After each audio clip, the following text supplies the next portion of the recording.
relembrando as verdades ouvidas.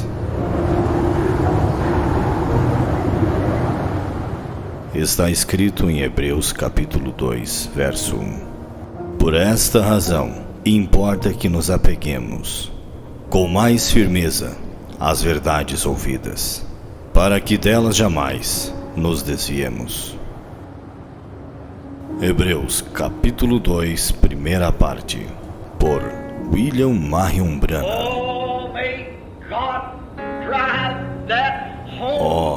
Possa Deus dirigir esta casa, neste tabernáculo nesta manhã.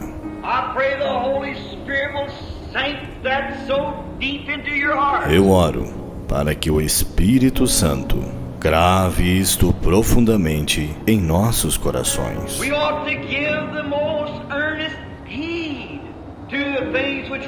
Importa que nos apeguemos com mais firmeza às verdades ouvidas. Que tipo de pessoas devemos ser quando vemos o grande Jeová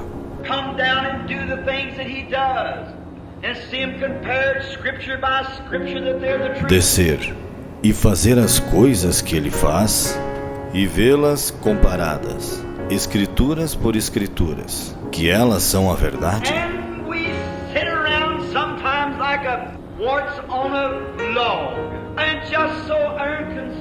E estamos assentados às vezes como um parasita em um toco, e tão indiferentes.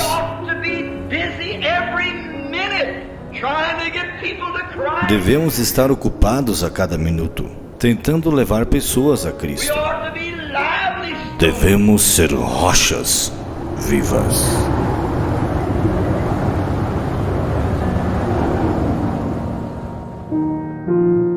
Israel tem sido sempre um exemplo histórico da igreja. Por isso que nós cantamos Israel espiritual. Amém? Agora, ele disse assim, que muito bom exemplo Israel nos deu de quando Deus o chamou para sair.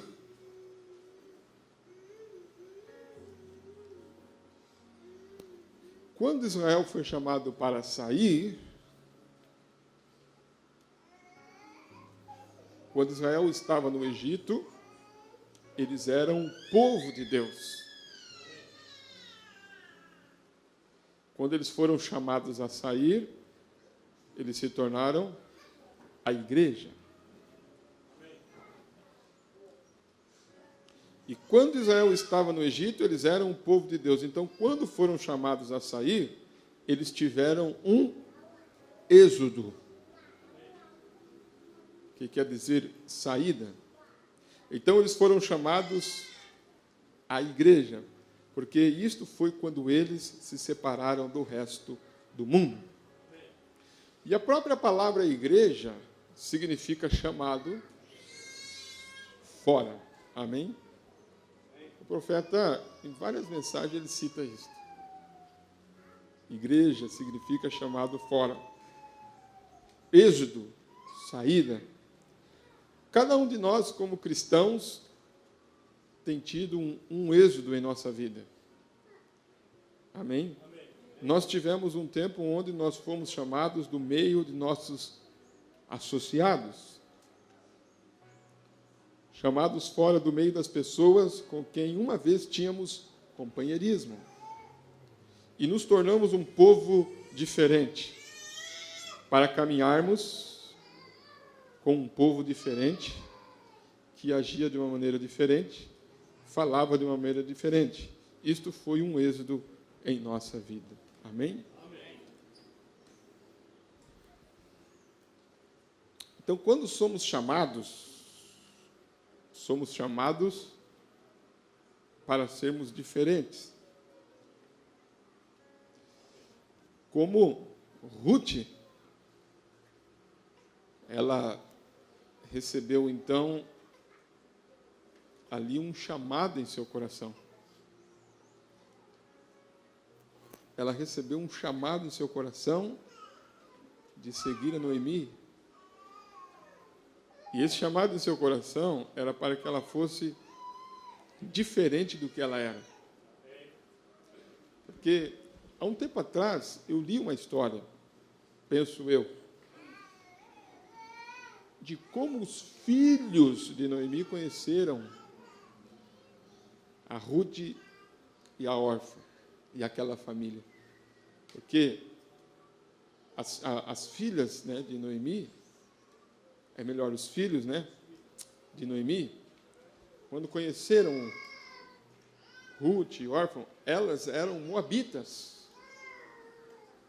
Elas tinham costumes diferentes. E eles começaram a passar algumas coisas para ela, como também Noemi. Como cultos, como adoração, como costumes. E elas começaram a ver diferença. Porque mesmo Noemi, longe de sua terra, a qual ela havia sido posicionada, a terra deles era a terra de Belém. Amém? Aquela era a terra deles, de Israel. Eles não podiam sair daquela terra. Então, como nação, Deus havia dado para eles aquela terra. E eles, se saíam daquela terra, eles tinham derrotas. Enquanto eles ficavam naquela terra, eles tinham vitória. O profeta disse: enquanto você se mantém na sua posição, você tem vitória. Quando você sai da sua posição, você tem derrota. Você tem um lugar predestinado. Você tem a sua posição na palavra. E a sua terra, a nossa terra, é a palavra, é a mensagem. Sabe uma coisa que eu admiro, irmãos? Eu digo para vocês, eu admiro.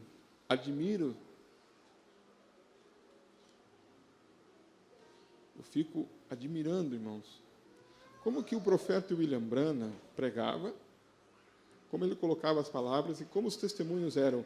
Você observe que o irmão Pierre Green não é de pisco. Esses irmãos que conviveram com o profeta, eles diziam que ele era um homem simples, pequeno, e ele era um homem gritarão. Era que gritava ou não? Diz que as suas palavras eram brandas, mas que tinha autoridade em suas palavras.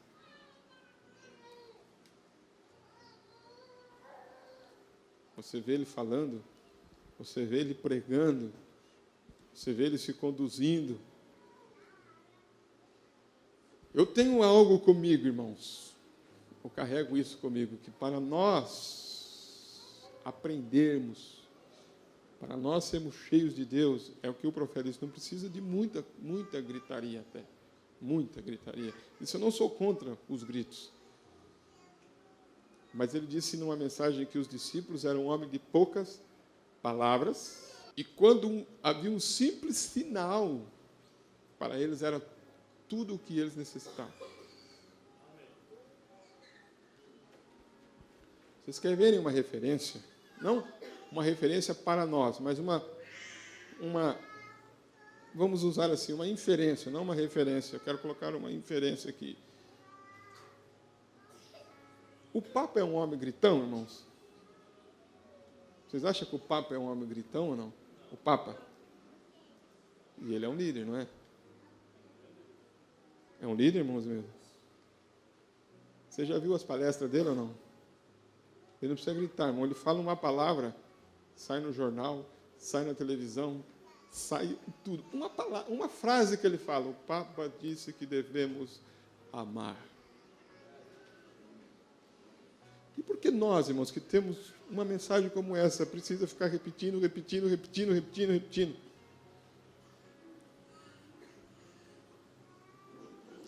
Se o profeta disse aqui, ó, escuta o que o profeta... Por isso que a mensagem, eu admiro isso aqui, ó. Irmãos, escuta só isso aqui, ó. Irmãos, quando nós somos chamados, nós somos chamados para fora, cada um de nós, como cristãos, tem tido um êxodo em nossa vida. Nós tivemos um tempo onde nós fomos chamados do meio dos nossos associados. O que é chamado do meio dos nossos associados? Quando nós estávamos lá fora, no mundo. Aí ele nos chamou. Você ouviu aquela voz? Sai dela, povo meu. Você ouviu aquela voz? Chamados para fora das pessoas com quem uma vez tínhamos companheirismo. Você não tem mais companheirismo mais. Por que você tem que ter amizade com pessoas? Por que você tem que ter companheirismo com pessoas incrédulas? Por quê? Sendo que está escrito no Salmos, capítulo 1. Bem-aventurado o varão que não anda segundo o conselho de ímpios, nem se assenta na roda dos escarnecedores, nem se detém no caminho dos pecadores, mas tem o seu prazer na lei do Senhor, e nela medita de dia e de noite.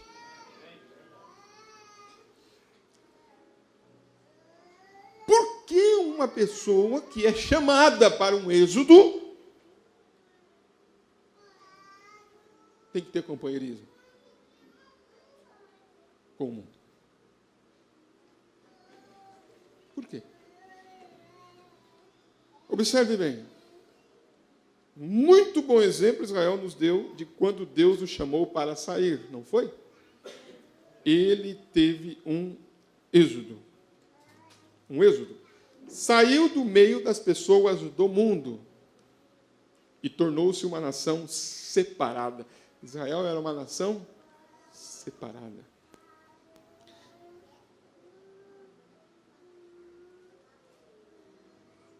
Tornou-se uma nação separada, um povo peculiar.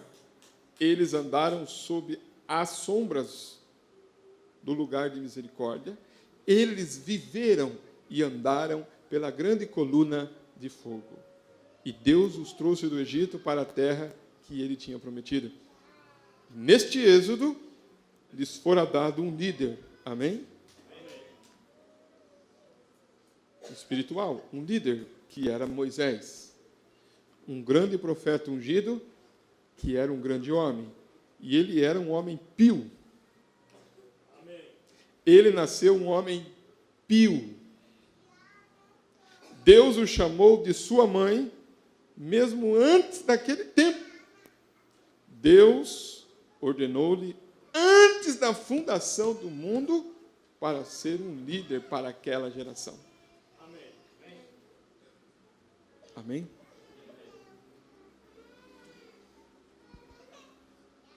Para trazê-los, para trazer este êxodo para o povo. Aqui, algum tempo atrás, eu falei às criancinhas aqui no tabernáculo. Eu tive um pequeno sermão para eles e disse, fiz uma pequena ilustração. Então, cuide, irmãos. Eu tenho uma coisa para dizer para vocês. Esse dia um irmão me procurou. Isso que eu sempre carreguei no meu coração, sempre. Quero que você entenda. Deixa eu dizer isso para que você entenda, está sendo gravado. Eu sempre carreguei isso em meu coração. Esses dias um irmão me procurou. Ele dá aula. E ele disse para mim assim, pastor, eu estou tendo um problema na classe de aula, na classe. Tem um aluno que ele tem um problema, deficiente. Ele é especial. Ou tem um problema, alguma coisa ele tem. Ele não falou o quê. Ele disse, a mãe e o pai não admitem que ele tem esse problema. Não admite. E quer que ele estude ali, só que ele está tendo problema. Ele estava falando comigo, com a escola inteira. Porque ele estava dizendo que esse aluno morde. bate nas crianças. Ele disse: os pais não admitem. Precisa ser ajudado. Então tá sendo acompanhado pelo conselho, está sendo acompanhado pela escola.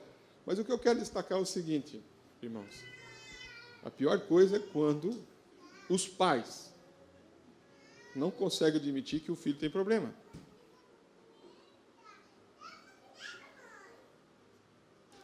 Os outros sabem. Os outros percebem. Mas o pai, ou ele não percebe, ou ele faz de conta. Ou ele não quer admitir. Ou ele não quer encarar a realidade. Porque a melhor forma, irmãos, de ser ajudado, a melhor forma de ser ajudado, a melhor forma de uma pessoa ser ajudada, é quando ela admite que ela não dá mais conta, que ela não consegue. É quando ela se entrega. É quando ela se entrega, disse: eu preciso de ajuda. Uma pessoa que se endivida, irmãos, que entra no endividamento, você sabe que ele tem como ele escapar daquilo, se ele vê aquilo precocemente. Se ele consegue ver que ele vai afundar, que ele vai entrar numa dívida e ele precisa de ajuda, ele pode ser socorrido. Eu quero que vocês entendam. Por exemplo, se você vai procurar um médico com uma doença que você não foi antes se tratar e deixa chegar a um estado crucial, o que o médico fala? Se você tivesse vindo antes, poderia ter evitado tudo isso. Não é assim que o médico disse? Esses dias, a Rebeca está ali, ela estava com uma crise de sinusite. Aí eu fui e procurei a farmácia. Aí fui lá, o farmacêutico passou um remédio. Aí comprei o remédio e dei para ela. Parecia que não estava resolvendo aquilo. Aí eu fui em outra farmácia, o outro farmacêutico deu outro remédio.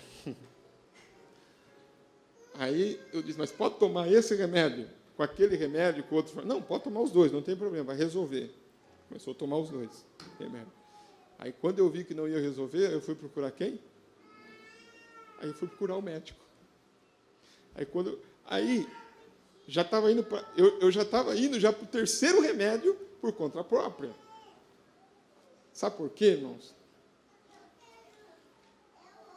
Sabe por quê? Porque a gente hoje ouve falar de um remédio aqui, ouve falar de outro remédio ali, outro remédio ali, outro remédio ali. Aí eu dei uma parada e disse: eu vou ir no médico. Aí fui no médico. Cheguei no médico e disse: ela estava tomando tal remédio, tal remédio. Ele disse: o remédio que ela está tomando não é para isso que ela está precisando, o outro também não é para isso, e o outro que o senhor ia dar também não era para isso. Aí disse: os farmacêuticos, eles têm bom, como é que fala, boa vontade, e eles receitam baseado em receitas que vão ali. Mas ele disse uma palavra que é certa. Ele disse: se todos os farmacêuticos, irmãos, dessem o remédio certo, precisava o médico estudar? Precisava, irmão? Vocês estão entendendo? Ele não está certo, irmãos. Está certo. Precisava de médico? Não precisava de médico, era só ter farmacêutico. Então, eu disse: não estou dizendo nada contra os farmacêuticos, eu disse. Mas eu disse: o médico, ele estuda mais profundamente aquilo. Aí ele disse: eu vou te dar tal remédio. Aí eu disse assim: mas esse remédio que eu ia dar, qual que seria o remédio? Seria o remédio que eu dei para a Dara, que a Dara tomou. Ele disse: esse remédio que ela tomou serviu para a causa que ela estava passando, que era um antibiótico, mas não necessariamente iria ajudar nesta causa que ela tem agora. Então ele passou outro remédio. Aí ela tomou o remédio, melhorou. Mas disse: mas se a gente não cuidar, A gente vai se automedicando. Vocês estão entendendo, irmãos? Se automedicando. Se automedicando. Se automedicando. Isso no espiritual. Não, um irmão fala uma coisa, outro irmão fala outra, a mãe fala uma coisa, o pai fala outra, o irmão fala uma coisa, e não vai direto no médico. E o remédio que o médico passa para um, às vezes ele não passa o mesmo para o outro, é outra causa. Agora, como eu disse, a pior coisa é quando os pais não querem admitir isto. É quando a pessoa não quer admitir. Então, veja bem o que eu vou dizer. Então, se uma pessoa tem algum problema, tem alguma dificuldade, a melhor coisa, irmãos, é admitir aquilo. Admita aquilo. Se você admitir aquilo e buscar socorro para aquilo, vai ser mais fácil a ajuda. Como eu estava dizendo desse irmão, desse professor. Não, meu filho não tem problema. A minha filha não tem problema. A minha casa não tem problema. Isso não tem problema. Não. Busque oração. Busque saber. Busque orientação. Admita. O profeta deu esse exemplo belo. Ele disse que Pedro, quando estava afundando, ele pediu o quê? Socorro. Mas ele não estava na linha do dever, irmãos? Quem falou para ele caminhar sobre as águas? Jesus, não foi? Na linha do dever, caminhando sobre as águas, o que aconteceu com ele? Ele afundou. Quando ele estava afundando, o que ele fez? Ele disse, Senhor, socorre-me, estou afundando. Socorre-me, Senhor, estou afundando. Aí Jesus foi lá e tirou ele. E se ele não pede socorro? No Antigo Testamento, a moça que era violentada por um homem e ela não gritasse por socorro, quem morria? Os dois. Ele porque a violentou e ela porque não gritou por socorro. Então, quando você não grita por socorro, você está consentindo com aquilo. Você consente com aquilo. Você tem que pedir socorro. Misericórdia. Estava afundando, irmãos. O profeta chegou uma vez a pedir para a igreja, ore por mim, porque está me rodeando um espírito de crítica. Orem por mim. Ele estava pegando um complexo. Ele disse, ore por mim. Ele não queria mais sair pregar, porque ele chamava, ele ia pregar, tinha os riques e riquetas, que ouviam os cultos, não davam atenção. Ele estava criando um complexo. Ele disse, vocês orem por mim. Orem por mim.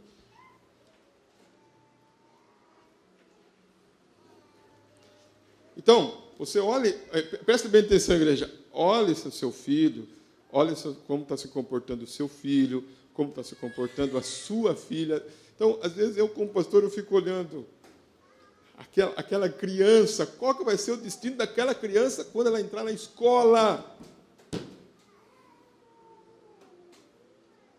Quando ela for crescer, ela precisa ser corrigida, ela precisa ser orientada, ela precisa ser cuidada.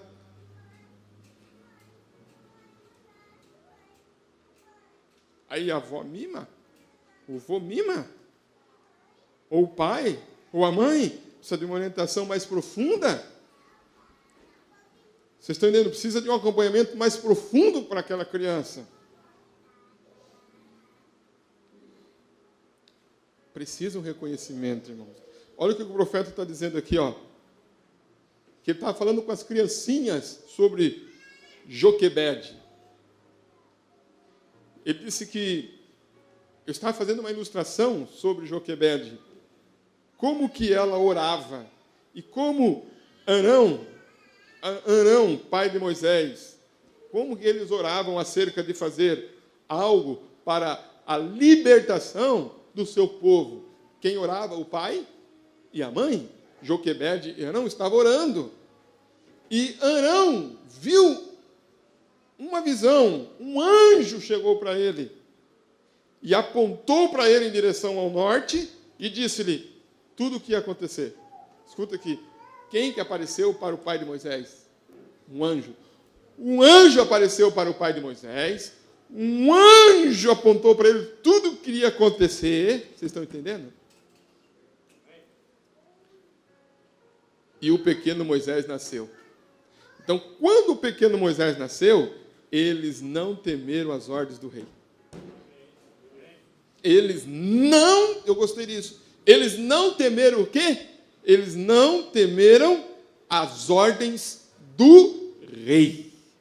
Por que eles não temeram as ordens do rei? Porque eles haviam tido uma visão, um anjo tinha revelado para eles algo. E nós temos tido um anjo nesses dias que tem revelado algo para nós. Por quê? Concernente ao quê, irmãos? Concernente a um libertador? A uma libertação? A um êxodo? Algo tem sido, irmãos, revelado para nós. Então você não teme as ordens do rei. Você não teme as ordens do rei. Não tem que temer. Nem as ameaças. Eles sabiam que Deus tinha sua mão sobre Moisés.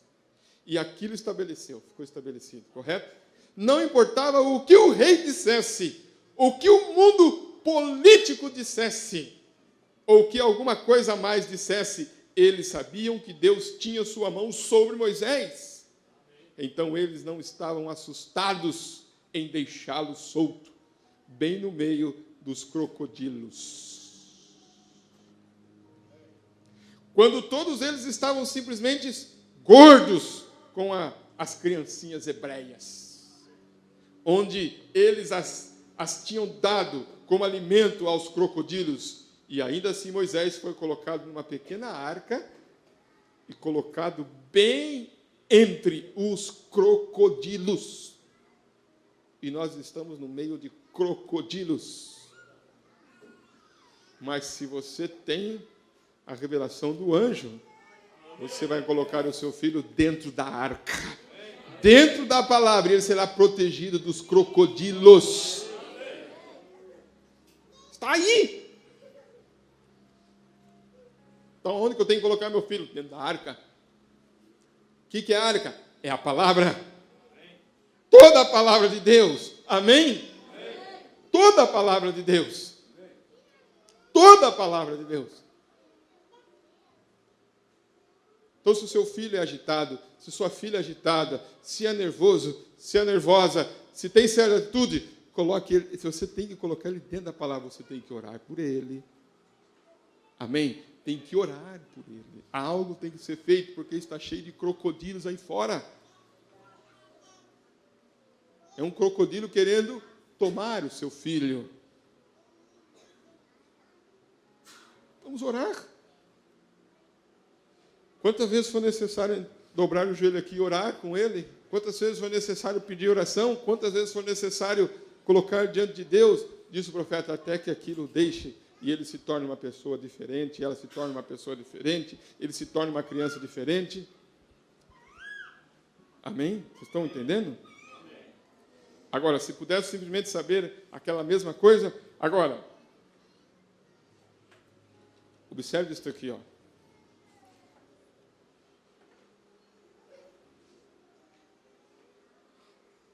Moisés tinha uma direção que ele ia levar Israel e seguir para o outro lado. Passar o Mar Vermelho. Moisés, como líder ungido, finalmente, quando ele tinha mostrado ao povo, através de sinais e maravilhas, tudo o que ia acontecer, aí ele disse assim, até que eles ficaram convencidos que este Moisés era ungido para tirá-los do Egito, para aquela terra graciosa que lhes havia sido prometida. Então, quando eles viram estas grandes coisas que Moisés fazia no nome de Deus, eles estavam querendo segui-lo. E ele os tirou para fora e os conduziu através do Mar Vermelho, à travessia, foi sobre a terra seca, para dentro da jornada do deserto, que significa o tempo de provas. Quando um companheiro recebe Cristo como seu Salvador, tudo fica sobre o telhado. Mas, antes que este homem possa vir ao batismo do Espírito Santo, esta pessoa, ela deve primeiro ter um processo de santificação. Ela deve ter um tempo de teste em sua vida. Todos vocês o tiveram. Ela teve um tempo de teste. Todo filho que vem para Deus é primeiro corrigido, açoitado, castigado. Amém. Então diga, corrigido, açoitado, castigado. Certo? Se não pudermos suportar a correção, então isto mostra que não somos filhos de Deus, somos bastardos. E não filhos de Deus, a Bíblia diz. Porém, se suportamos a correção, sabendo que todas as coisas contribuem para o bem daquele que ama a Deus, então nós somos filhos e filhas de Deus. Então, ele nos sela com o Espírito Santo, até o dia da nossa redenção. Veja, aquilo é a correção, a força, a coisa que passamos. E Israel, como um tipo histórico, teve que tomar esta correção. Agora, exatamente como você foi salvo. Exatamente como você foi salvo. Quando você foi salvo, quando você foi chamado, passa por tudo isso, ele disse, os pássaros cantam diferente, todos eram amáveis, ó que coisa. Como tudo estava simplesmente excelente quando você primeiro foi salvo.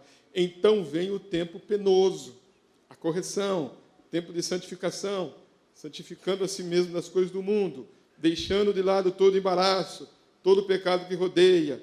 Você, um homem, teve que parar de fumar, parar de beber, parou com sua ida aos salões de sinuca, todas as suas reuniões noturnas de jogos de baralho, todas aquelas coisas. Você teve que santificar a si mesmo delas, pela fé no sangue de Jesus Cristo, santificando-se. Vocês, mulheres, deixaram seus cabelos crescer, encompridaram seus vestidos. Fizeram o quê? Encompridaram a sua calça? Encompridaram o quê? Seus vestidos? E agiram diferente do que vocês eram. Tempo de santificação. Muitas vezes, eles rebelaram e voltaram. Bem, aquele não era filho de Deus. Se você se rebela e volta, não é filho de Deus.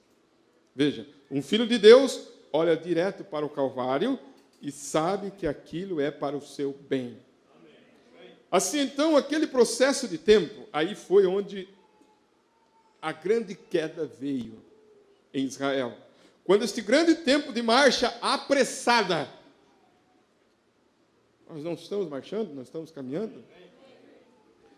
Quando este grande tempo veio agora, então o povo começou a cair de um lado para o outro. Então, em suas conversas, bem, qual que era a conversa deles? Desejamos voltar para o Egito. Nossas almas detestam este pão leve. Agora, aqui que eu quero que vocês vejam algo que me chamou a atenção. O profeta vai dizer algo aqui. Em outras palavras, se eu tomasse, historicamente agora, isto foi o que eles disseram. Não foi, irmãos? Lembra, eles não disseram que queremos voltar para o Egito? Nossas almas detestam este pão leve. Lembra que eles falaram do pão que estavam comendo ali? Agora, no dia de hoje, o que significa isso para a igreja no dia de hoje? Hoje, no dia de hoje. O que significa essa murmuração? No dia de hoje. Eu quero que vocês prestem atenção no que significa. No dia moderno de hoje, isso seria... toda quarta-feira à noite tem que ir no culto de oração.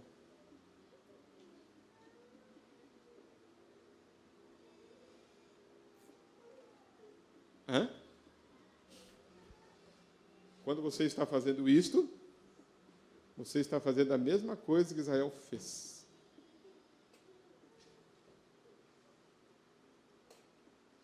Por que tem que ir toda quarta-feira no culto de oração?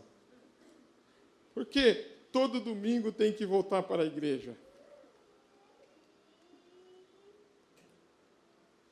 Aí nós vamos na igreja, o que nós ouvimos? A mesma coisa. O pregador se levanta e prega. O hino volta, veja. Então você está indo como uma linha de dever. Você não é um adorador. Parece, irmãos, que as coisas vão conectando. Por que Israel murmurou quando saiu do Egito debaixo de todos aqueles sinais? Aquele pão, os milagres e tudo.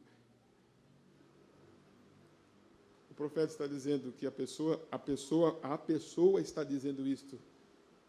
Por que tem que ir quarta-feira na igreja? Toda quarta. Por que os músicos têm que ensaiar? Por que tem que ficar indo nos cultos? Por que você vai na igreja? Tem que todo domingo tem que estar na igreja? Todo sábado tem que estar na igreja? Vamos lá e temos que ouvir o pregador e falar as mesmas coisas às vezes? E os hinos? Você não é um adorador quando você faz isso.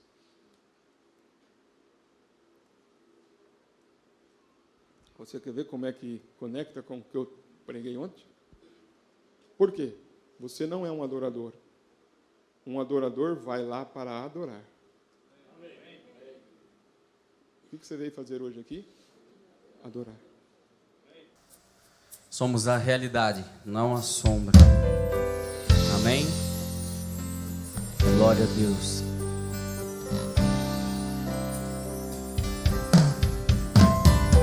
Obrigado, Senhor.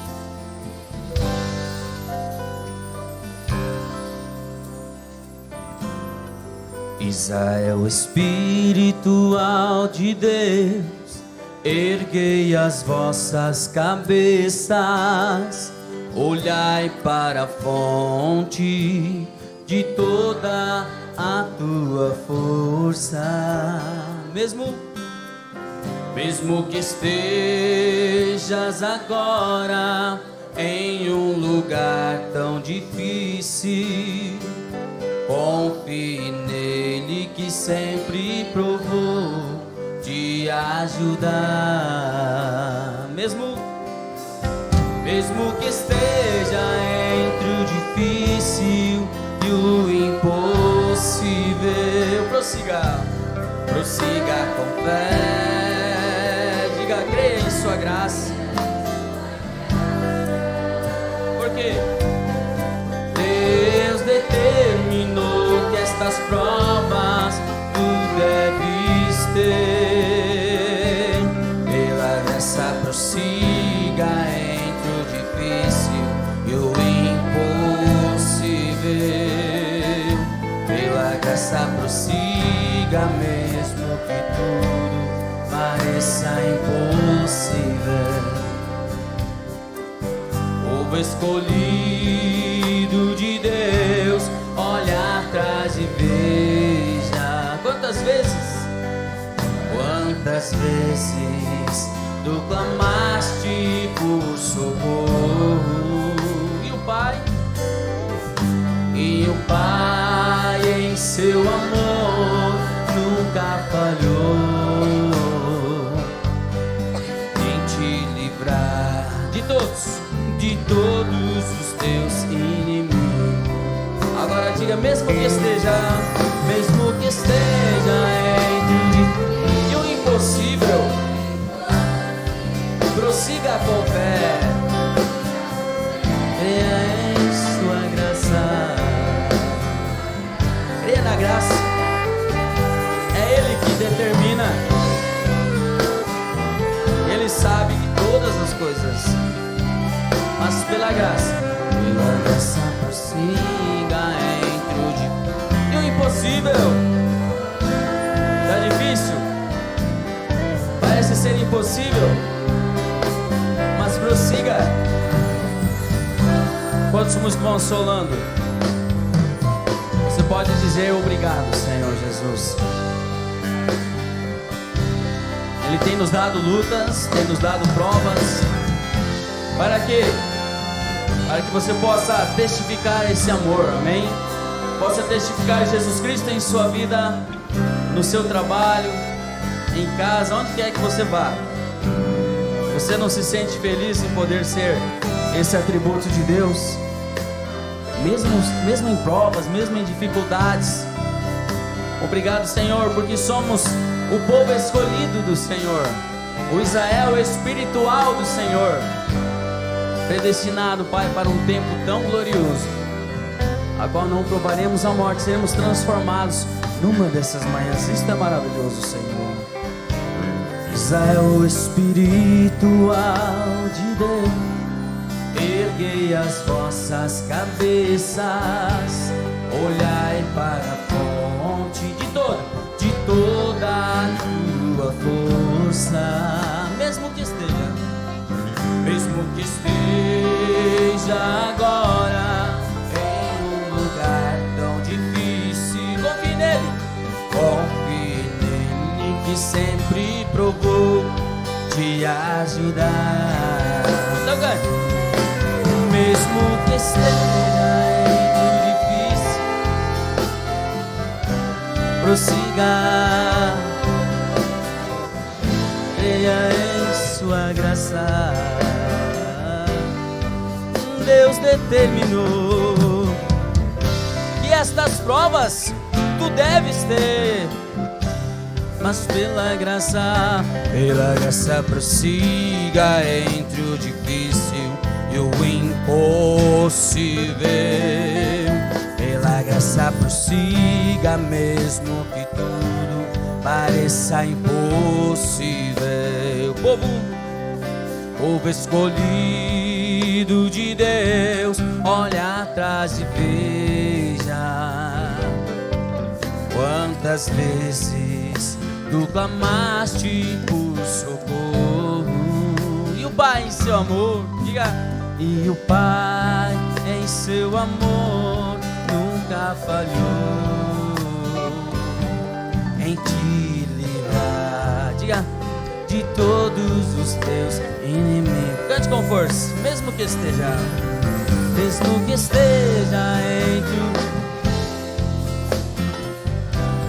entre isso, prossiga com fé, creia em sua graça.